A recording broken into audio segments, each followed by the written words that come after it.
Palimos po, Diyos ko ang mari nyo, nawala na sa ulirat at nang limos na nga ni. At ito nga ang mga kaganapan natin for today's vlog, mga mari ko. Gumala nga kami dito banda sa amin sa SM Valenzuela.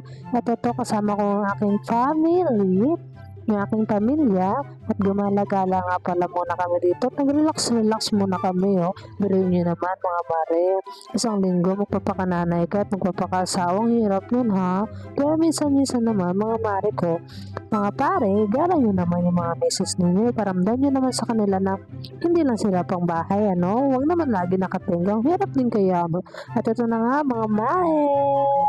Pagala-gala muna, ganda-gandahan muna ang marit nyo dito, ah. So, ayun na nga. Takot na kami dito at maglalaro-laro kami. Nagpapalit nga pala kami dito ng token na worth 100 pesos lang. At syempre, nagdagdag ang pera at naging 200 pesos nga ni. So, ayan. 8 nga kami dito. Pang 10 yung dalawa kong kapatid dito at yung anak ko.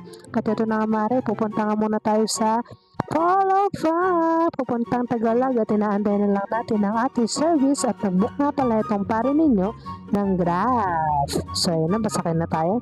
Let's go! Samahan niyo ako mga mare. Tara! Sumakay na kayo at pupunta na tayo ng Polo Farm. Bye! Ito na nga, nakasakay na nga kami dito, no? So, ayan na, makikita ninyo, nag-brum-brum na ang mare ninyo. At ayan na, umandar na.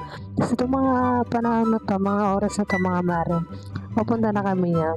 Pupunta na kami sa Tagalan. At ito na nga mga mare, hindi ko na-expect to, ha. May nalalaman pa ako ditong pahilsis, ha. Tapos sabihin mo naman, napakaba pala ng lalakaran, mga mare ko. Hindi ako na-inform. Diyos ko Lord, naka-heels ako dito as in heels, takong.